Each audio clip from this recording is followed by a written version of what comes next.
aqui, que você não precisa do texto para resolver. The reasoning implied in the sentence, this wave, like its predecessors, is likely to bring vast improvements in living standards and human welfare. But history suggests that society's adjustment to it will be slow and difficult. Então a razão, o que está por trás, né, o sentido dessa frase é que the digital wave has been changing the world since the late 20th century by making people's life easier on one hand and by affecting job market on the other hand. Por que não? Por que a razão do que está aqui escrito, essa questão não bate? Ela está sendo muito específica, ela está falando de quê? Exatamente, eu não falo do mercado de trabalho. A gente pode até intuir isso aqui, mas não fala do mercado de trabalho. The digital wave improved society that has adapted to it gradually. Hã?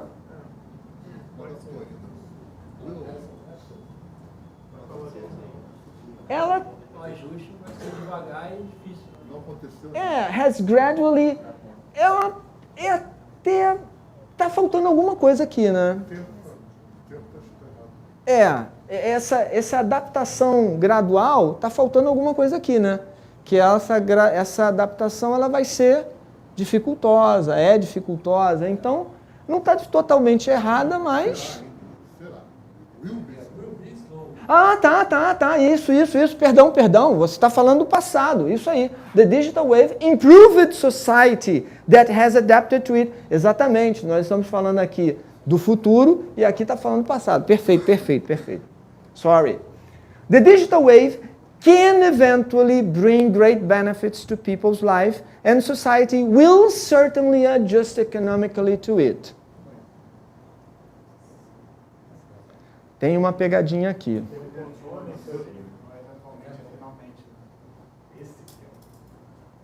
Olha só, o que é eventually?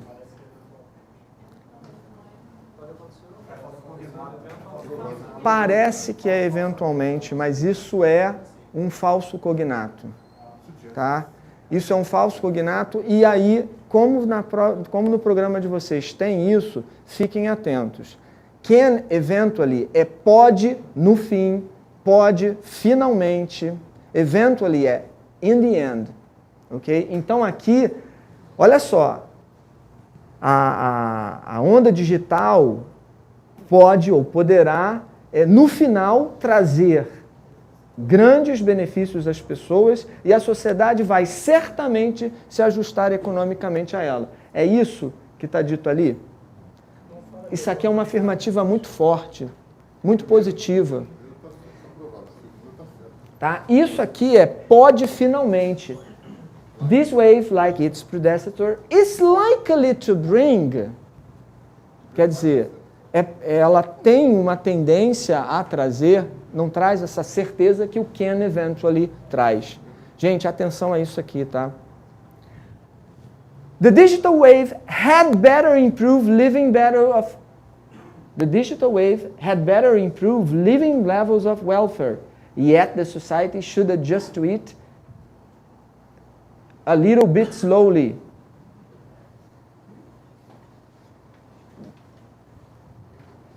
Aqui ela está dizendo que deve, né?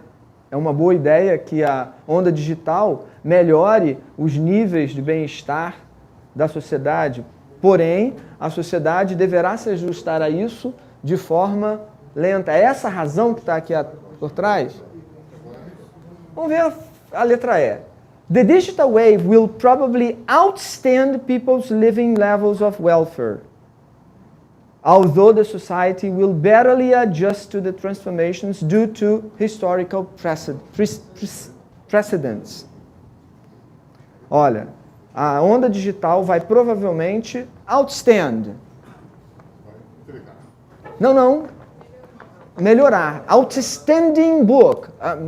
Livro magnífico. To outstand something é to excel something, né? Melhorar alguma coisa. Então, a onda digital vai provavelmente melhorar os níveis de vida das pessoas, o nível de bem-estar, apesar da sociedade se ajustar de forma dificultosa, né, barely, vai dificilmente se ajustar às transformações, tendo em vista precedentes históricos. Senhores, qual dessas alternativas? Qual as duas que vocês acham que pode ser? Da D? The digital wave had better improve living levels of welfare. Yet the society should adjust to it a little bit slowly. Mas essa é a razão, olha só, a razão que está por trás. This wave, like its predecessors, is likely to bring vast improvements in living standards and human welfare. But history suggests that society's adjustment to it will be slow and difficult. Quais são as duas que vocês estão em dúvida? A? A B, a D e a? E a letra E? B, D e E? E aí? Qual é a razão? Esta onda, a onda digital, assim como as ondas que antecederam, provavelmente trará vastas melhorias aos padrões de vida e ao bem-estar das pessoas. Mas a história sugere que o ajuste da sociedade será lento e difícil. A razão implicada nessa sentença é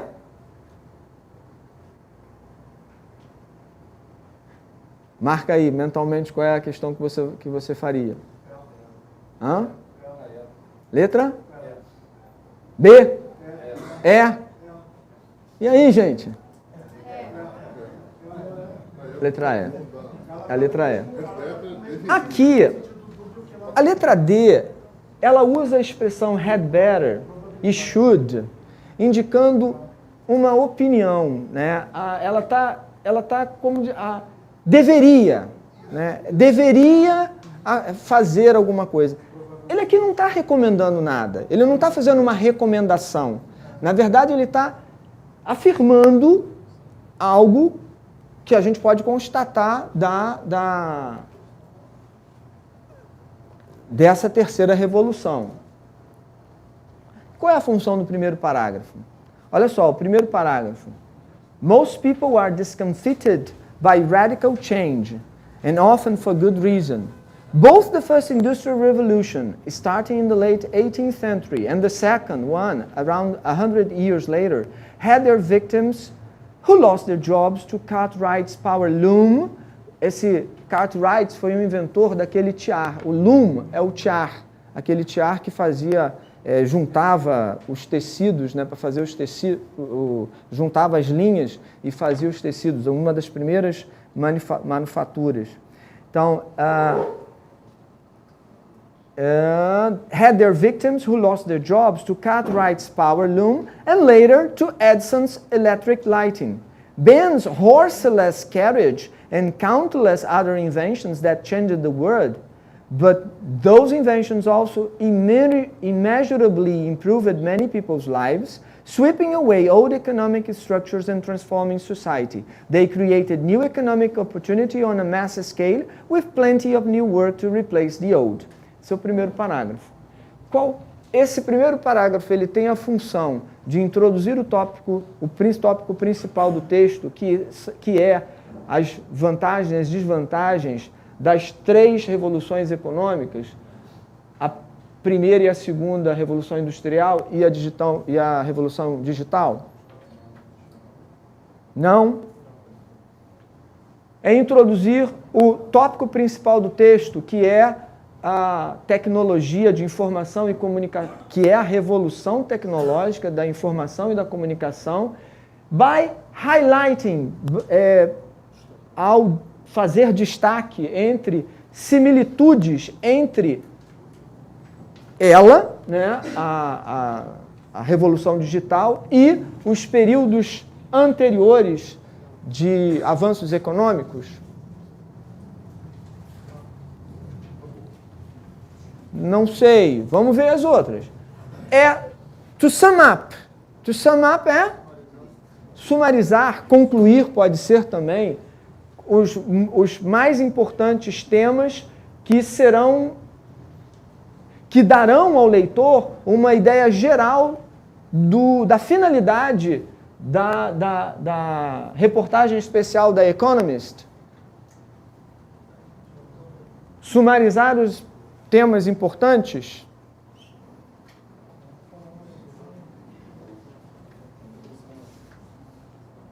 Sum up the conclusions to which the reader will lead by the special report. Sumarizar as principais conclusões que os leitores terão ao ler o papel disso daqui é onde? É o quê? A conclusão, né? Não a introdução.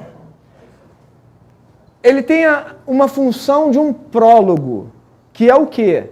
É uma parte que vem no começo de uma peça de teatro, de uma história ou de um longo poema, normalmente dando informações sobre os eventos que aconteceram antes do tempo, quando aquela peça, ou aquela história, ou aquele poema começa.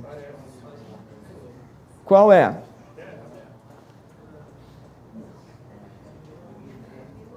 A letra E funciona como um prólogo. O que vocês acham? Qual é a função de um primeiro parágrafo? Começa por aí, introduz um texto. Tá, dá uma ideia geral. Do quê? Do principal tópico. Aonde você tem isso? Hã? A ou B? E aí? Por que só pode ser B?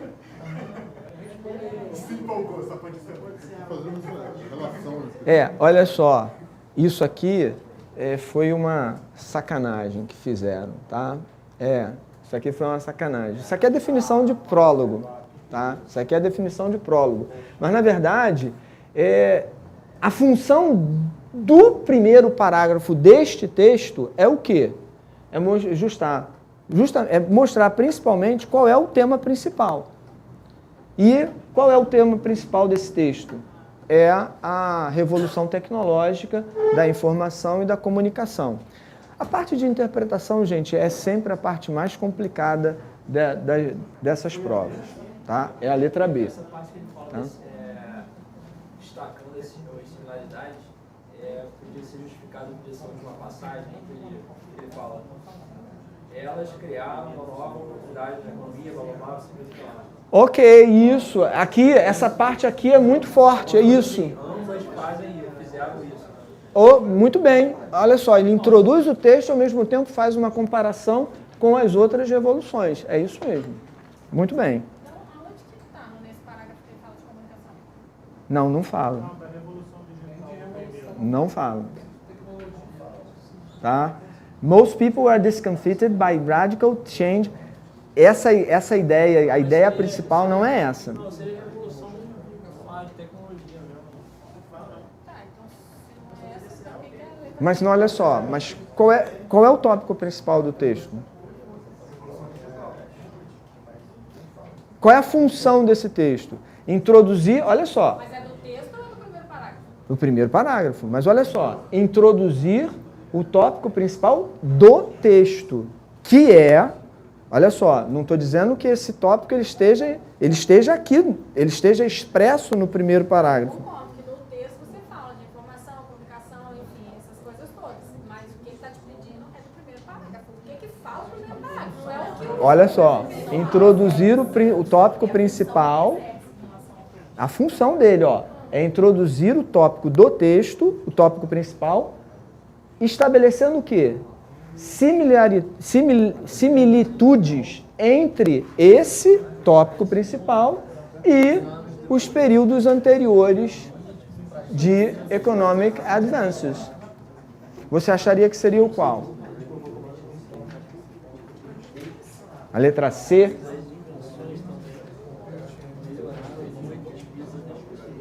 Não, olha só.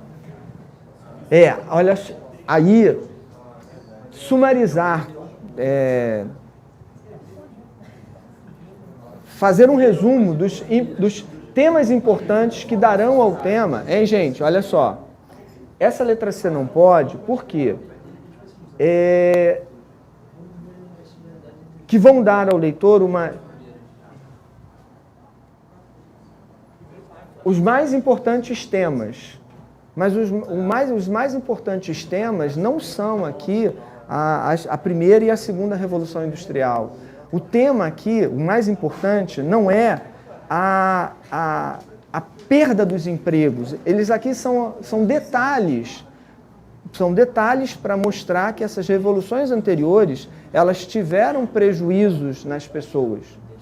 Mas eles não são os temas principais do texto. Os principais seria sobre a invenção, as invenções que causaram, que transformaram a sociedade e melhoraram, então, a economia antiga, criando novas oportunidades em escala geral. Não? Que é o que fala ali a partir but those inventions also immeasurable. Improvement people's lives, sweeping away old economic structures and transforming society. O problema daqui é o sum up, porque a palavra sum up é uma palavra de conclusão, tá? É uma palavra de conclusão. Então, pelo teu raciocínio, você poderia, se tivesse aqui introduce, você teria algum tipo de dúvida, mas o sum up é uma palavra de conclusão. Ela conclui um raciocínio, um tema. Ok? E aqui? In the sentence, under a rule of thumb known as Moore's Law, the number of transistors that could be squeezed onto a chip has been doubling every 2 years or so. The expression rule of thumb means accurate measures, general principle, experimental hypothesis, specific information, plain assurance. Olha, esse é um tipo de questão que envolve normalmente uma palavra e uma palavra que não é de muito conhecimento do público. É uma expressão idiomática, tá? Nesse caso, é difícil, se você não conhece essa expressão, se você não sabe o significado dela, é difícil você até conseguir inferir pelo contexto. Essa é uma característica da FGV na prova de inglês. Às vezes ela te pede uma palavra difícil, de pouco uso, e não te dá muita chance de você resolver a questão. Só que a gente tem algumas estratégias que podem minorar o nosso trabalho. É só a gente ver o que nas alternativas? Aquelas que se excluem, por elas serem muito semelhantes. Quais são as que são muito semelhantes aqui?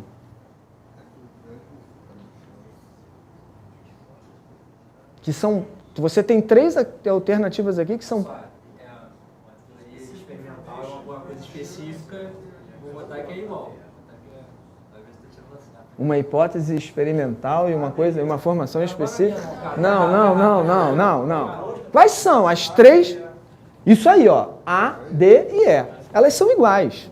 Ó, accurate measures, specific information and plain assurance. Todas a plain assurance, plena certeza. Específica informação específica. Medidas acuradas. Elas expressam ideias similares. Então você tem a letra B e a letra C. Under a rule of thumb, known as Moore's Law, é difícil. Mas o que você pode... Bem, você reduziu as duas possíveis respostas. O que vocês colocariam ali? O que para vocês seria melhor, até do conhecimento que vocês têm da lei de Moore? Hã?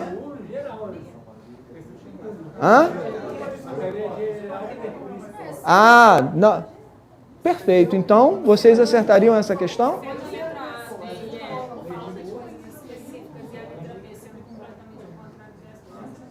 Letra? Perfeito, perfeito. Vocês viram? Olha só.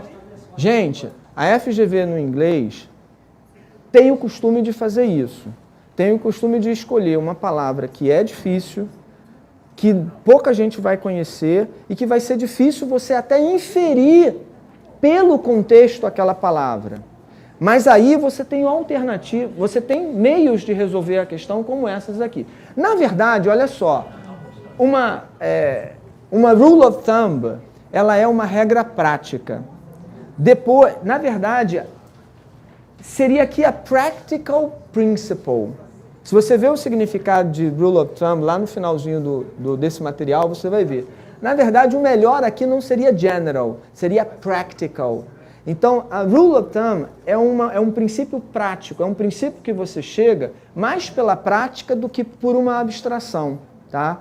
Mas aqui é como ele falou, não é uma lei de Moore não é uma hipótese, não é uma hipótese experimental. O experimental aqui foi colocado para colocar em dúvida quem conhece a expressão rule of thumb. Por quê?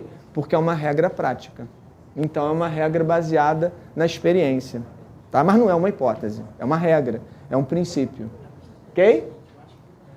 E the phrasal verb set off in the sentence. A third great wave of invention and economic disruption set off by advances in computer and information and communication technology in the late 20th century promises to deliver a similar mixture of social stress and economic transposition.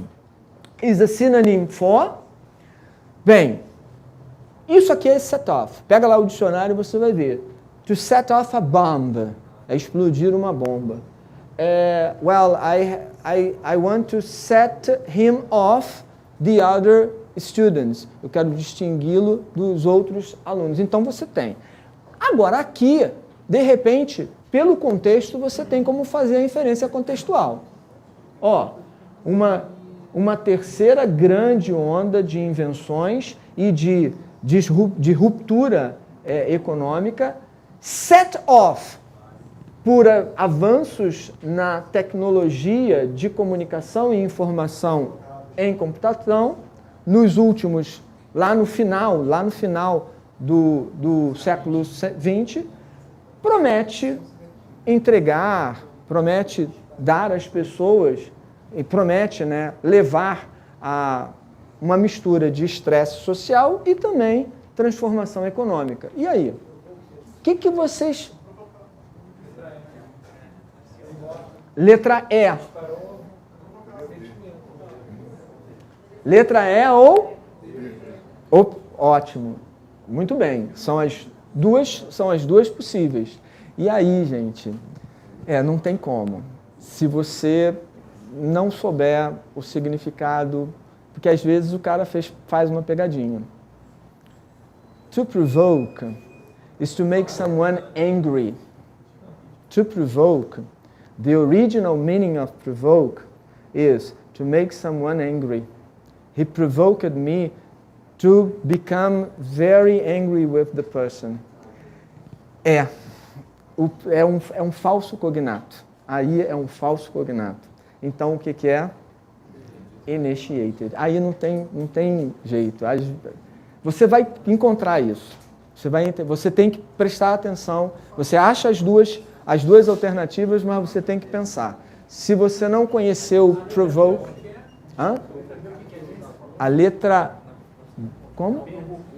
Letra B, distinguish, distinguir, distinguida. Set off distinguish. Perdão? Não, set off distinguish, o que seria? A expressão toda. Set off distinguish. Um exemplo. I will set this student off the rest of the class. Eu vou distinguir esse aluno, diferenciar esse aluno do resto da sala. Fala. Se na sentença eu não tivesse o by, eu poderia dizer que seria provoked.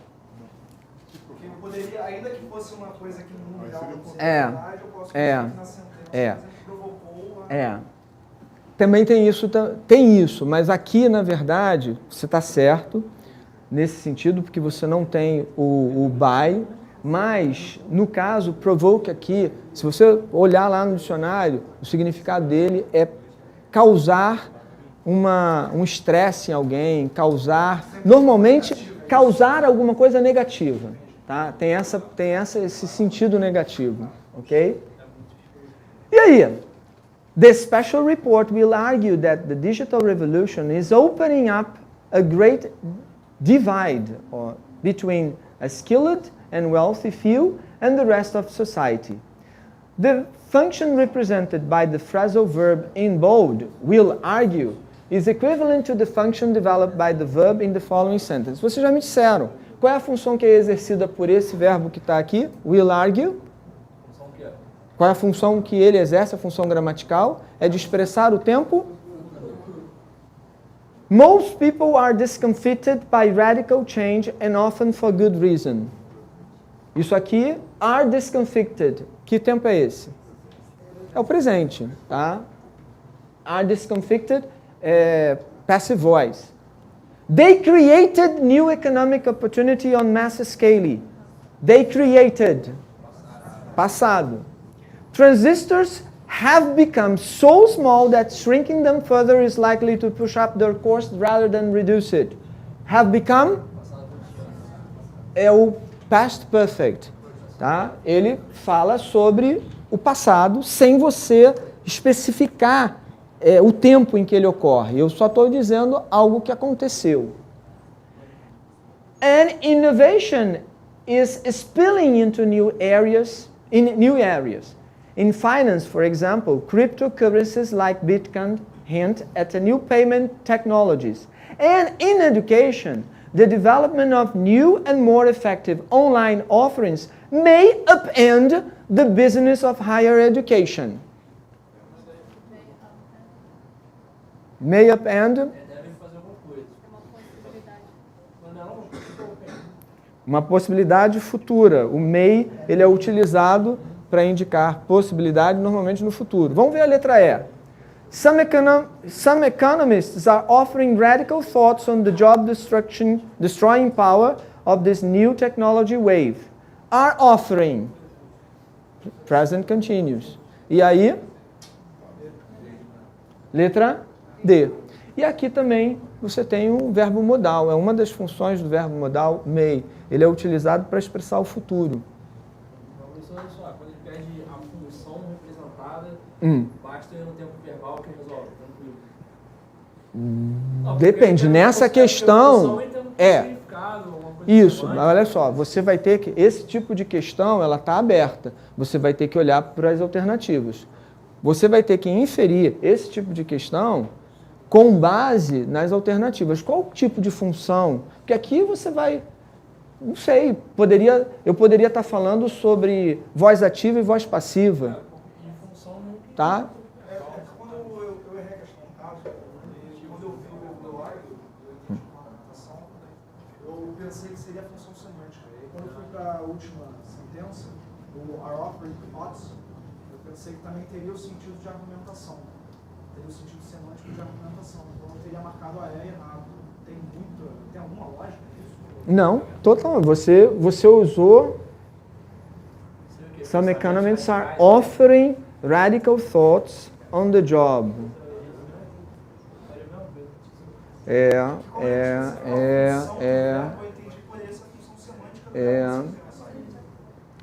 Exatamente.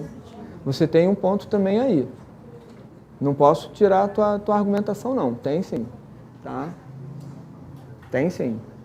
Como a questão está aberta, ela não fechou em termos de tempo verbal ou não, você pode refletir sobre isso sim. Ok? Mas o gabarito seria esse. E aí? Set. The sentences. If they get the response right, they will be able to channel technological change in ways that broadly benefit society. If they get it wrong, they could be under attack from both angry underemployed workers or resentful rich taxpayers. Can be rewritten without changing of meaning in. Isso pode ser reescrito sem você mudar o significado disso, como? Ó, se eles derem uma resposta certa, eles serão capazes de canalizar as mudanças tecnológicas para beneficiar largamente a sociedade.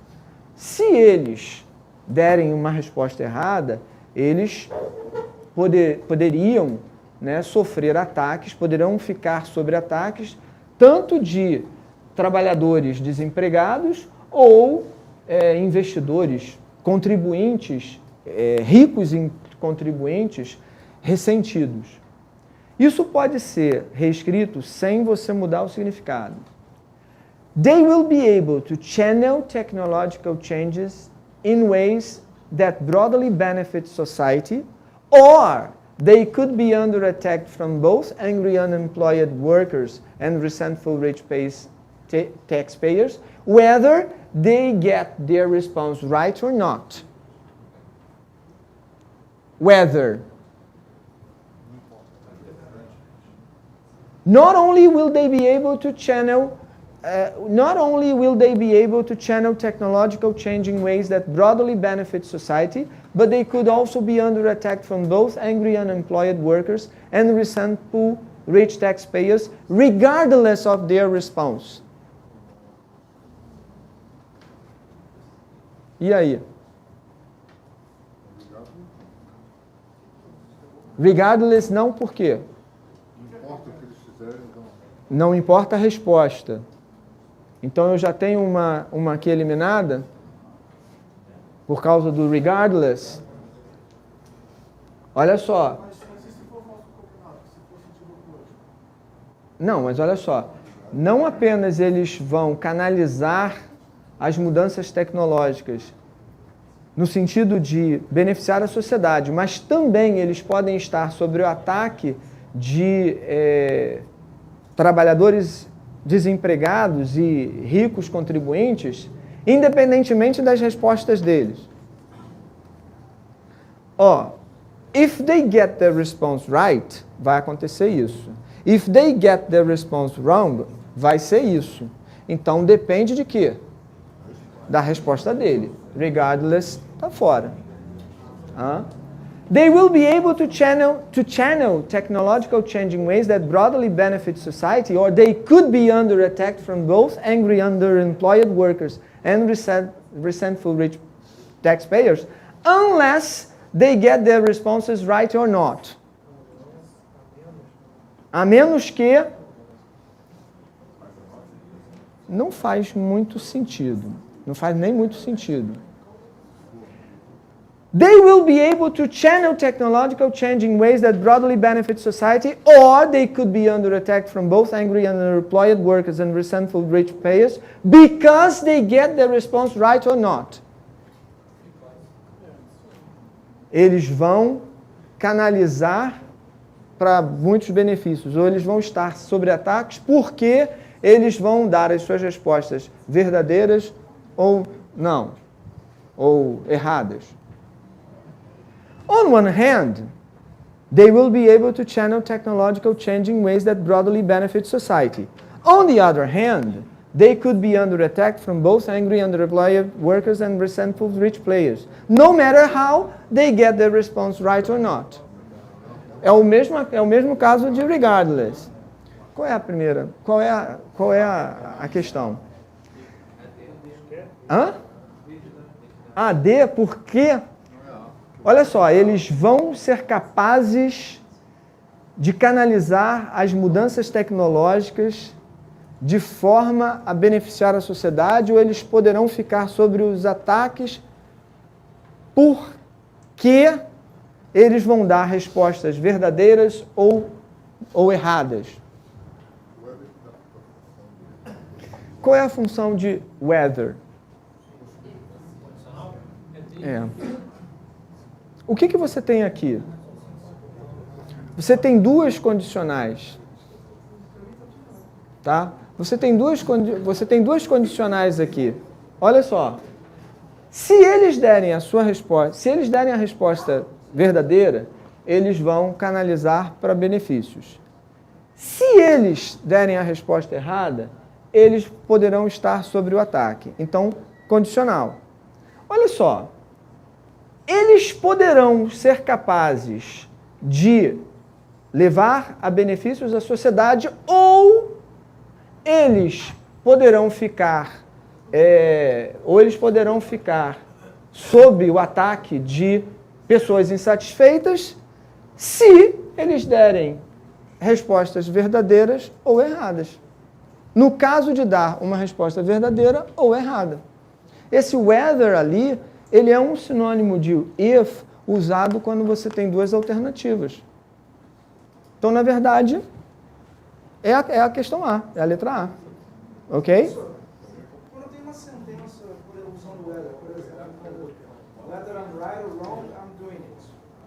Nesse caso, eu não consigo estabelecer uma relação do certo e do errado, com fazer ou não fazer. Não, whether ele é utilizado para indicar uma condição entre duas alternativas. Sim, mas a minha dúvida nessa letra A aí é porque eu não consegui, através do whether, relacionar a primeira parte da frase, they will be able to channel technological caso eles consigam.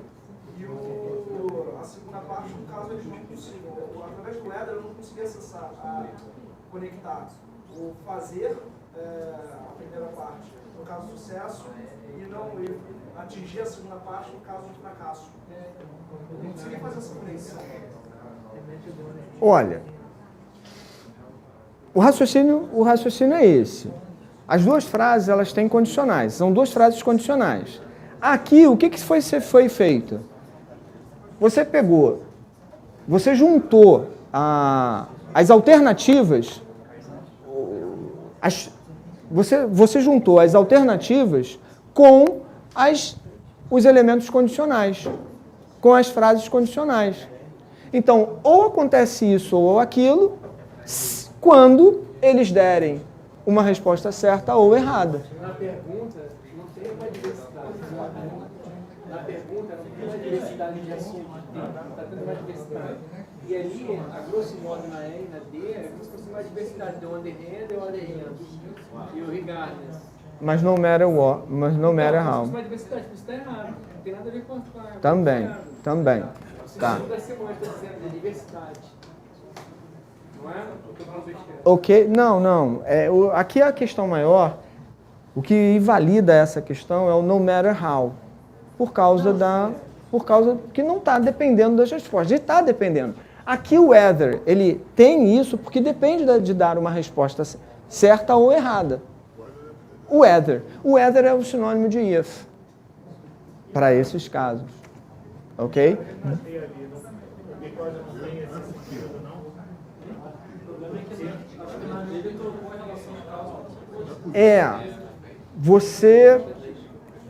Ali é mais como se...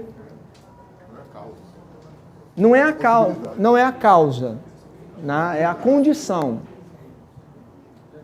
Não mudando o sentido das duas frases originais, você tem a letra A.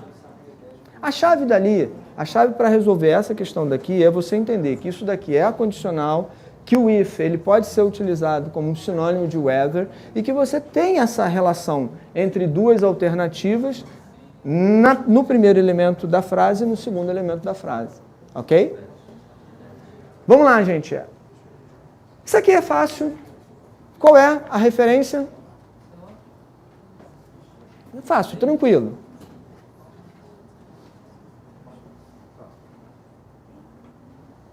Eu estou me referindo aqui, o they ali está se referindo aqui?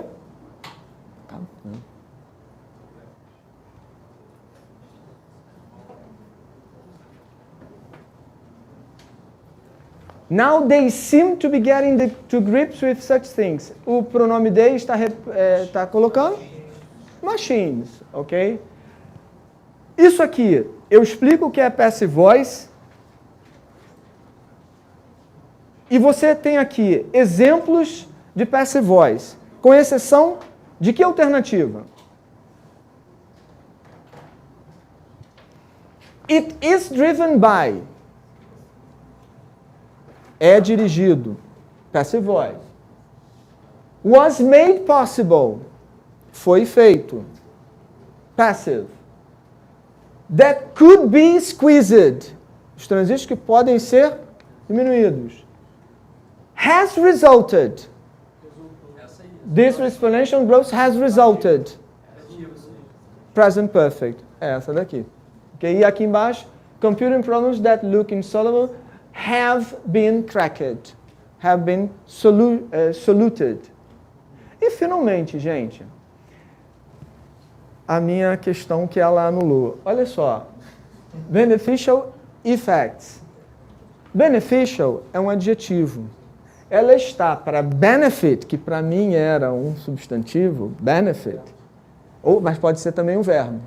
Então, qual é um adjetivo que vem de um verbo, ou qual é um adjetivo... Primeiro, qual é o adjetivo que vem de um substantivo aqui?